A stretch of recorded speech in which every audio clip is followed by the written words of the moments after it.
We go from one Texas Derby to, well, actually, we go from one Copa Tejas matchup to another Copa Tejas matchup here on Inside the Hexagon and Houston Dynamo podcast. Houston Dynamo falling 2-1 in the Texas Derby, and now they're welcoming Austin FC, trying to turn things around. Laura, what's the vibe this week with you? I mean, the vibe this week, yeah, no. It's I think it's been intense for the club itself in a lot of different aspects. But referring as for the game, I think that it was something that I kind of expected. I know we kind of touched on it, last podcast, that I felt like Dallas was just a little bit stronger in the game, at least at this point when facing the Dynamo. So I mean that the result for me wasn't that surprising. I was hoping for at least a tie. I think that they could have pulled it off. Unfortunately, it just didn't happen that way, and they lost that chance to beat the state rival and Right. have those points. Are you surprised how it happened? However, it is a 2-1 loss, but it was a game that Houston was winning 1-0. We'll talk a little bit about that play, right? The one where it should have counted, should not have counted, but ultimately it comes down to 87 minute. Dallas scores, ties it up. At that point, you give up another goal in the 93rd, and that really is, in retrospect, I think the story of the game. I know a lot of people are touching on that goal or no goal, but where do you take it? I mean, at the end of the day, we could sit here and kind of talk to different experts and see the play over and over, but at the end of the day, it didn't count, right? So I mean, the coulda, woulda, shoulda kind of sucks to really look at it, and it kind of burns sometimes. But um, it was seen as it wasn't, and it was not to be in the history books. Yeah, I think it's tough with the angles that are out there. I know a lot of people Hmm. are trying to. I I have my doubts whether it completely crossed the plane because I wasn't next to the goalpost, right? I Yeah. mean, I think that's to me, and I know for people that want to see the ball inside the net, we're like, no, it went in. Look, this angle says it was in. Yeah. Um, and ultimately, I think always, you know, you you never try to leave it to a referee to decide it, right? And I think Yeah. And that's the something that sometimes people don't understand, like the referee, what's the referee's job in a sense? And I think right, that, and they're not perfect. yeah, yeah, yeah, especially in this league. No, and well, that's another story. And I know with you Yeah. put that with the teenage Davy yellow card from the or double yellow from the previous week, and people are Hmm. kind of shouting, no, we're getting screwed by the refs. They're against us. Yeah. I'm going to put it this way, and I think we've been mentioning this on StrikerTexas.com and our analysis of these games. This Houston Dynamo is just like the ones from previous years. The Hmm. margins are so tight that a lot of these games, the referee decision might decide it because Yeah. the talent isn't there overall. I mean, I know people want to look at each and every position, but they're not stacked. They got a few guys that can play, and everybody else is Hmm. just supporting cast. That, Yeah, that's and, that's and my and view. I agree with what you just said, that you shouldn't leave a game up to a referee. I mean, because just like there's comments saying, well, the ref doesn't like this team. There's also comments, the ref likes this team instead, and blah blah.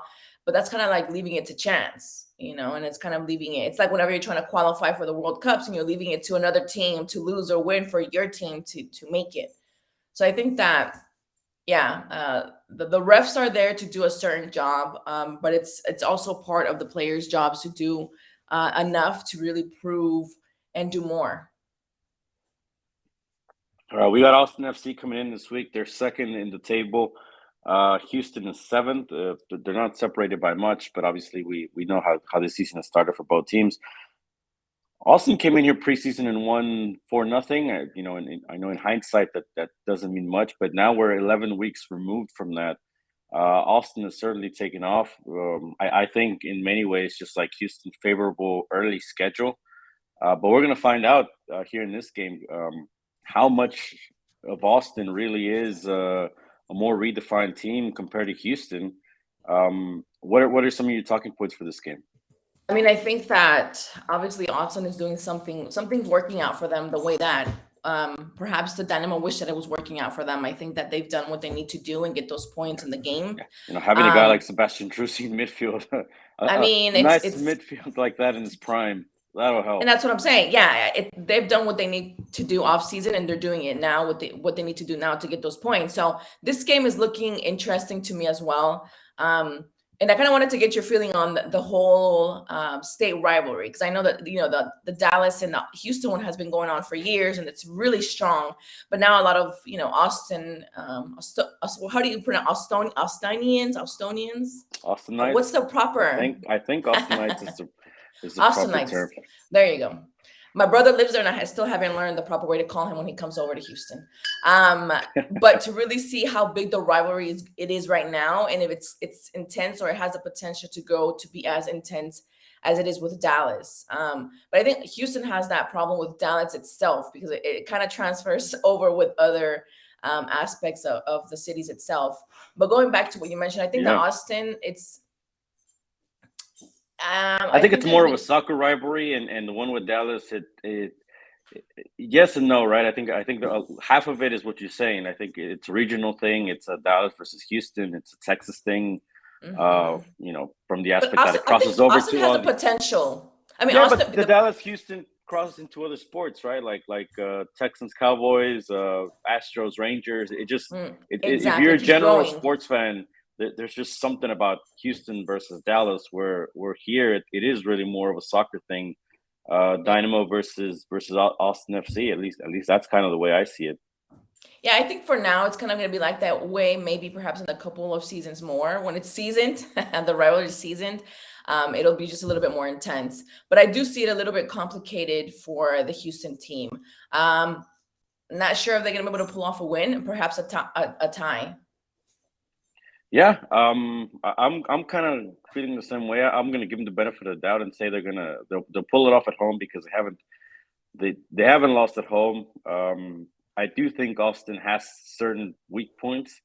Yeah, as all teams. That haven't been exposed, because again, I think Austin has the same blessing as Houston, as they've had a good early schedule, right? Mm-hmm. They've had teams like Miami.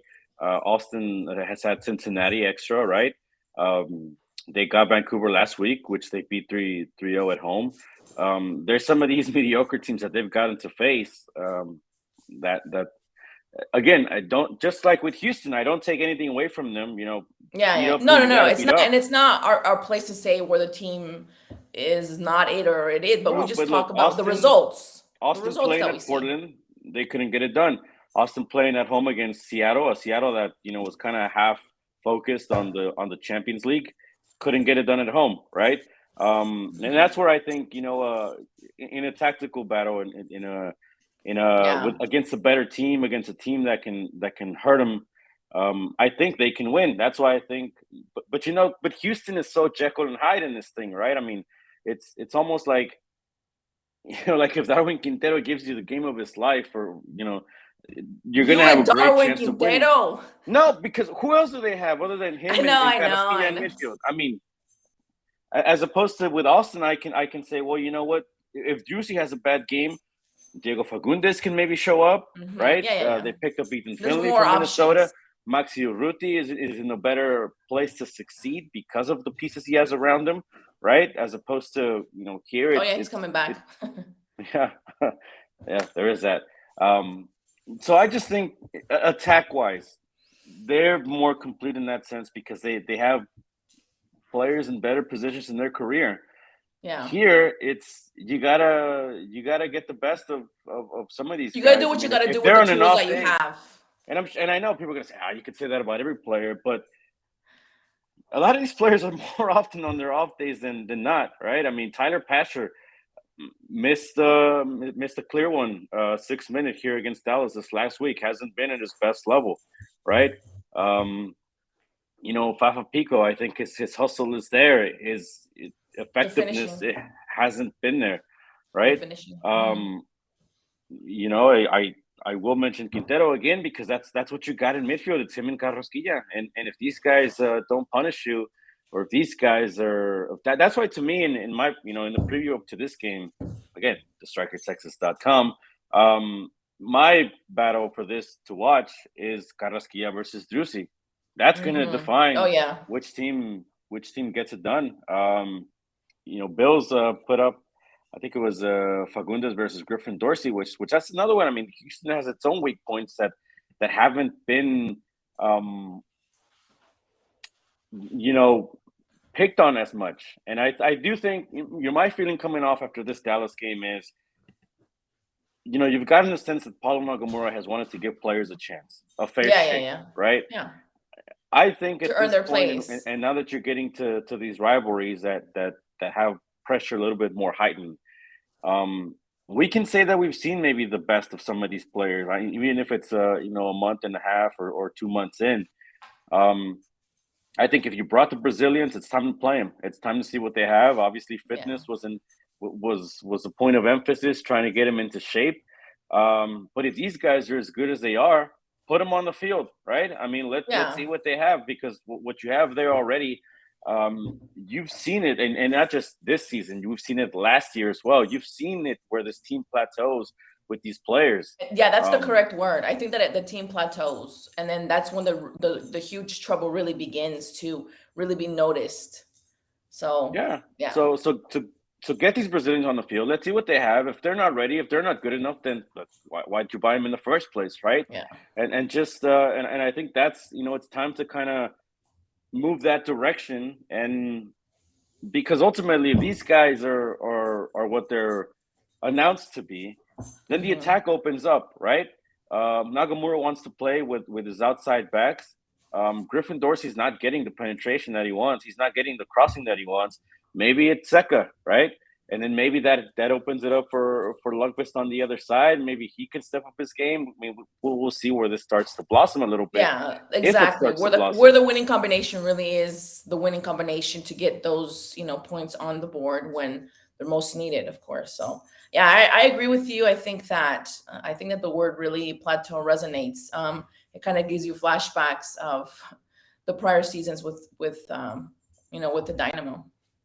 And I mentioned, look, you're saying, well, me and Quintero, what do I got? I don't have anything against this guy. This guy. No, I understand. I mean, it's one of the players that is the one that has to do something right now, and something is expected from him because he's the only one that can, well, besides Coco, that can really do something for the team and really get those points in there.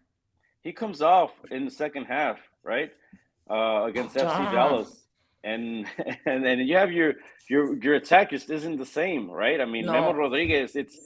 Look, we want to focus on this one play where the free kick almost goes in. What was the rest of the game? He had one opportunity to score, right? To essentially redeem himself. Didn't get it done. He's not the same player. He almost looks done, and he's like, what, 26, 27?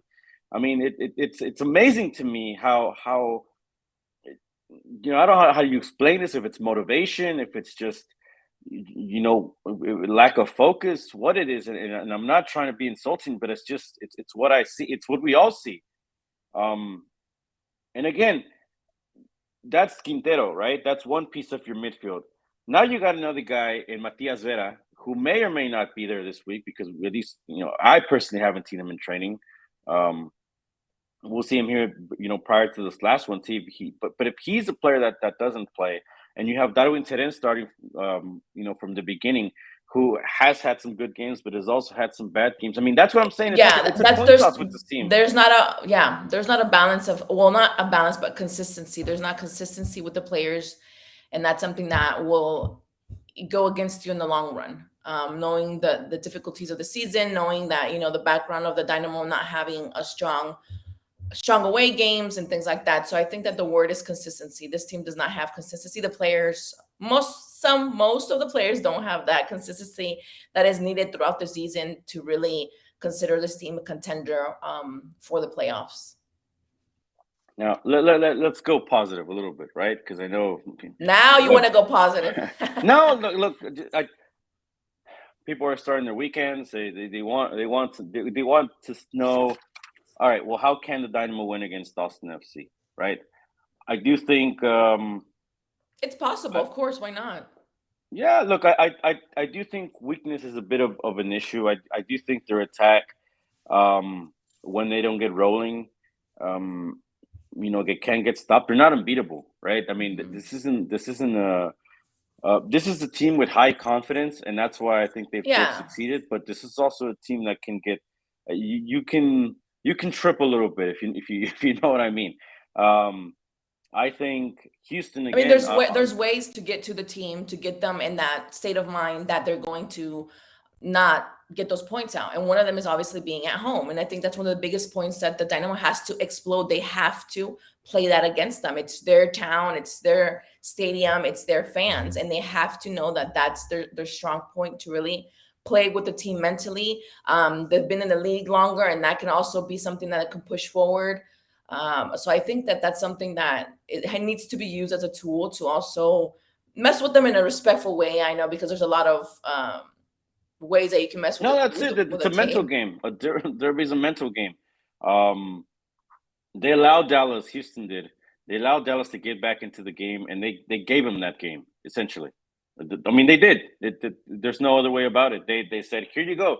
We don't want to win this one. We'll let you have it. Or Here's what your I mean, 3 points." you were there. What minute or what play do you think that was like what happened? Like the team kind of just said, "Oh, well, this is the way that's gonna go." No, it's the second half. I mean, the team retreated, right? The team kind of started to sit back a little bit and invite Dallas in instead of, I know people are saying, well, it's a different, had that goal been allowed, they would have been able to defend a little better. It would have been the same thing. If you allowed 3 goals because you're sitting back, they would have lost, goal or Yeah, but no that's a goal. coulda, woulda, shoulda story. No, but okay. So my point is, Yeah, yeah, yeah. you're in the 86th minute, right? Why are you sitting back? Why aren't you trying to, go forward with the Go ball, forward, right? Go knowing, to yeah, the go corner, go attack. high, go call it whatever you want, right? Defend your lead for 5 more freaking minutes, and you're home free essentially, right? You got the Yeah. and if you give up 1 goal, then guess what? You leave with the point. You know what? So you get scored on. You don't learn that lesson. You still allow Dallas back in. You Hmm. invite them, and that's the thing. If you allow Austin to do what they want to do, then you might as It's well gonna go just the hand same them. way. You might Yeah. as well hand them the W. Or But with any team, if you allow that team to input, their style of play and their style of motion, then that's already a loss. and that's why, to me, the key for this Houston team, especially against the good teams, because we've seen what the bad teams have done. Colorado, Vancouver, right? They've done the same thing, right? On the road, sitting back, allowing you to take the game.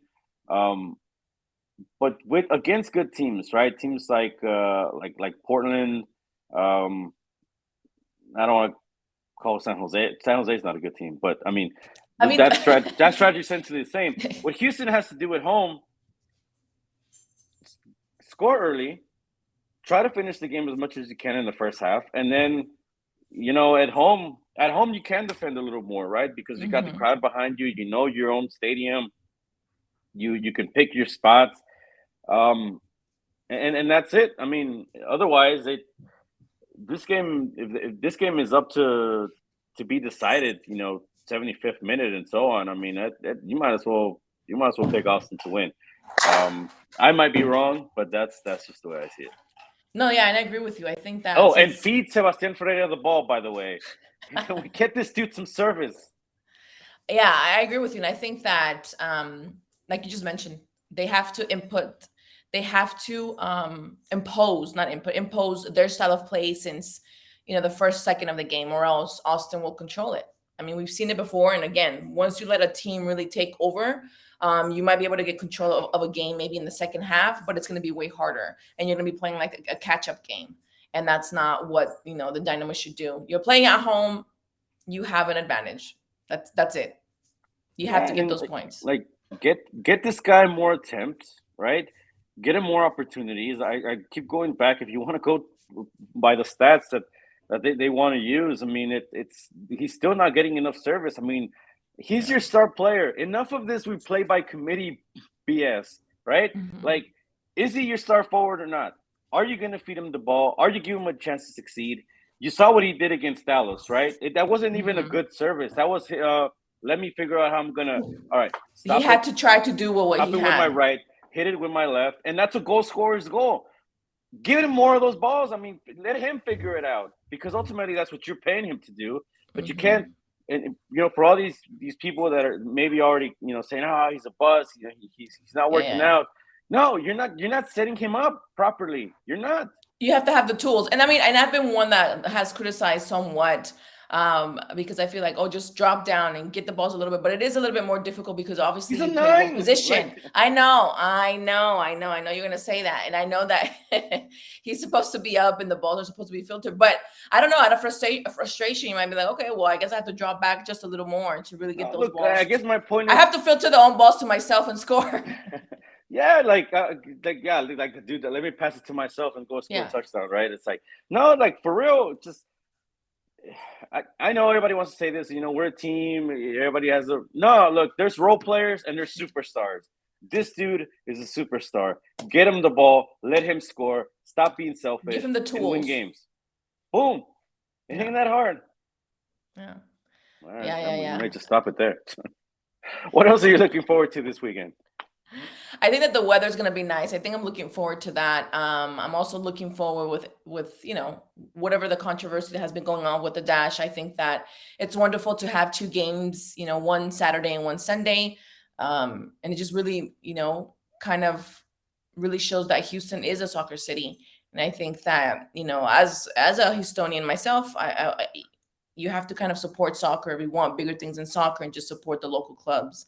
I think that's what I'm looking forward to. I know it's going to be a soccer-filled weekend.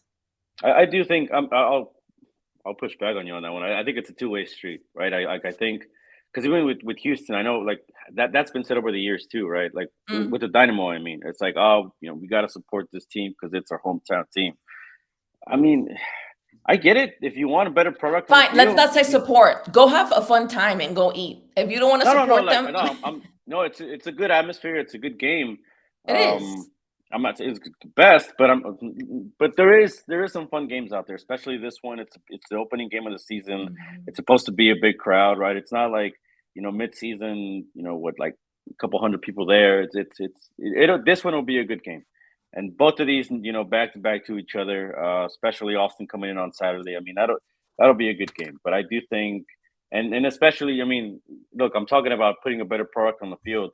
Maria Sanchez is out there. This oh man, I think that even before the season has started, she has proven herself with that tournament, the Challenge Cup that unfortunately the Dash didn't make it to, and didn't really advance in it, didn't do much.